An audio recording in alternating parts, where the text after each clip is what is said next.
So, episode 5 of season 3 of The Mandalorian is finally here, and we need to break it down, so let's get straight into it.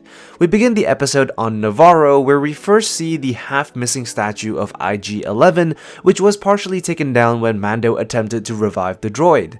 And I guess since IG-11 wasn't needed anymore, the statue hasn't been put back together. We also see the High Magistrate preside over some elements of city planning next to some engineers, and we also get to see some aurebesh, which translates to East Court, Pole Cushion, and Landing Yard.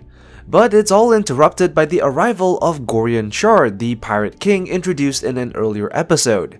We learn that Gorian is here to supposedly retaliate for the deaths of his fellow crew members, but Greef tries to excuse his actions by saying, "He shot first," potentially setting up another debate much like the affair between Han and Greedo. Shard points out that Navarro is no longer under the protection of Moff Gideon, which it most certainly was back in season 1, before being removed by our heroes back in season 2. Karga tries to threaten Gorian with the New Republic, telling him that the Spinward Patrol visits regularly, and Spinward is the name of the sector that the patrol is assigned to.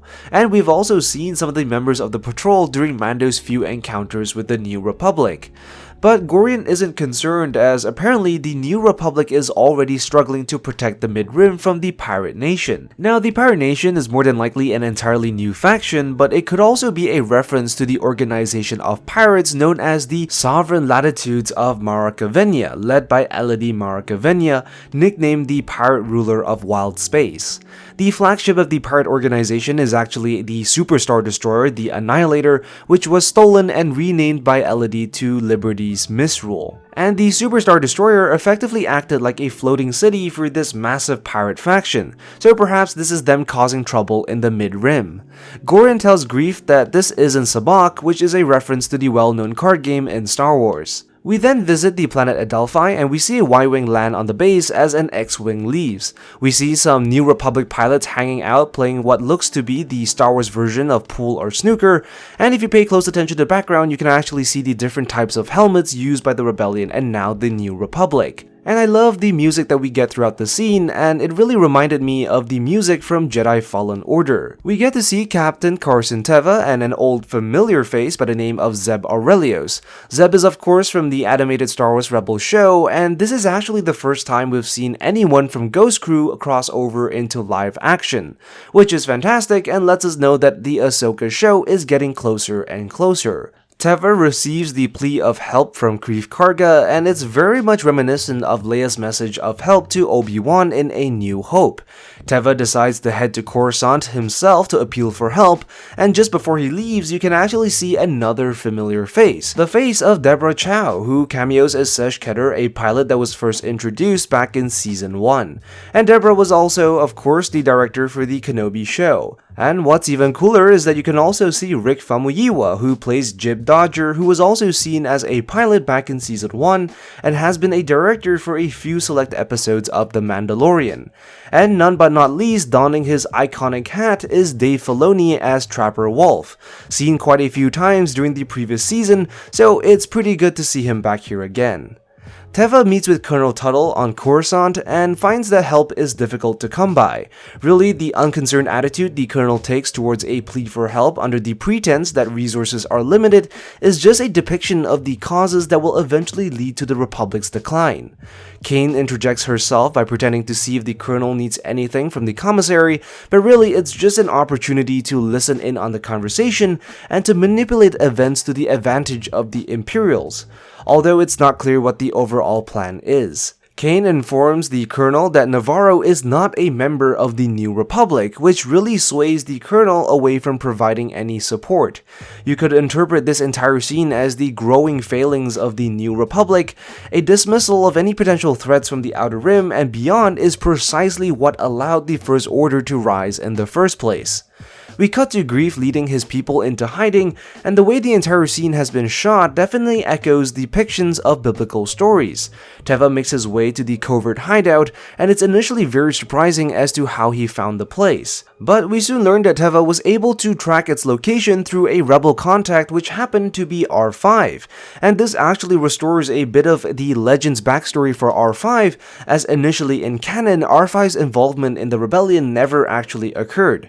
But in Legends, after encountering R2 and C-3PO, the droid was subsequently sold to Voronal, a rebel spy. Voron then used R5 for intelligence gathering, planting it in the Imperial office on Mos Eisley. So I guess that must have been how R5 came to know Teva in the first place.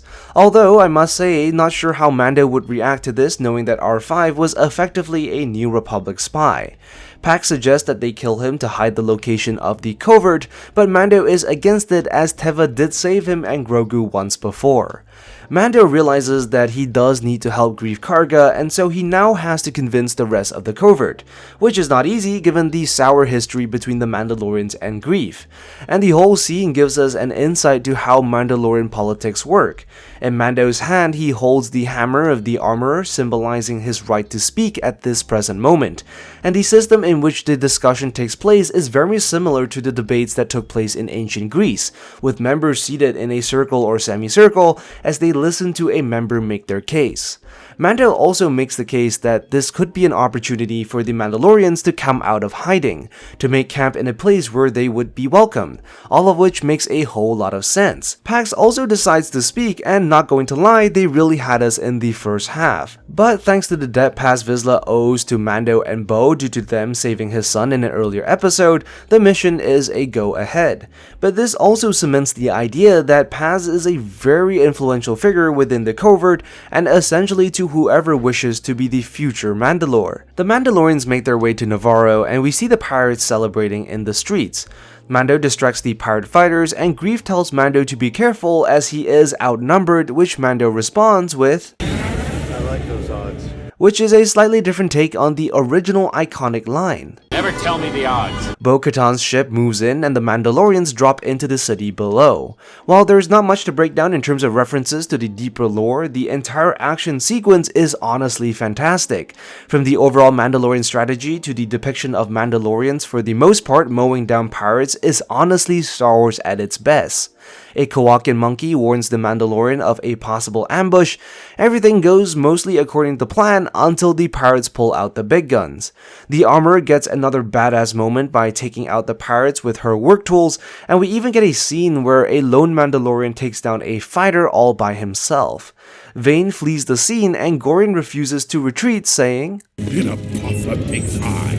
And a puffer pig was an animal first introduced in Rebels and was known for being able to sniff out valuable minerals, and when threatened swelled up like a puffer fish, hence the name the puffer pig. Mando and Bo take down Gorian's ship and all ends well. Greef gives the Mandalorians a sizable plot of land on Navarro for them to stay, and this is really the beginning of a fruitful relationship between the two peoples, with the Mandalorians offering the protection services in exchange for land to settle.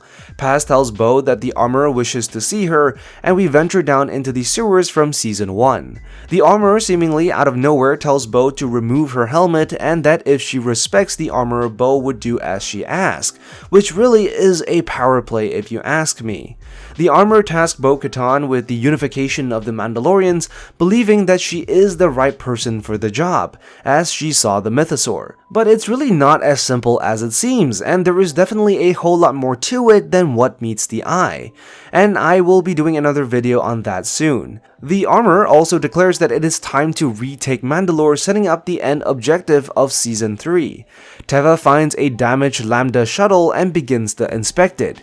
He radios a Lieutenant Reed, who was also last seen in Season 2, and we soon confirm that this was indeed the shuttle that was supposed to carry Moff Gideon to a trial, indicating that Moff Gideon did make an escape. But what's even more surprising is that there is a fragment of Beskar, suggesting that the Mandalorians were responsible for his escape, but whether this is really the case remains to be seen. So that's all for this breakdown. Be sure to like and subscribe, and I will see you in the next one. I am the Lost Acolyte, And I have spoken.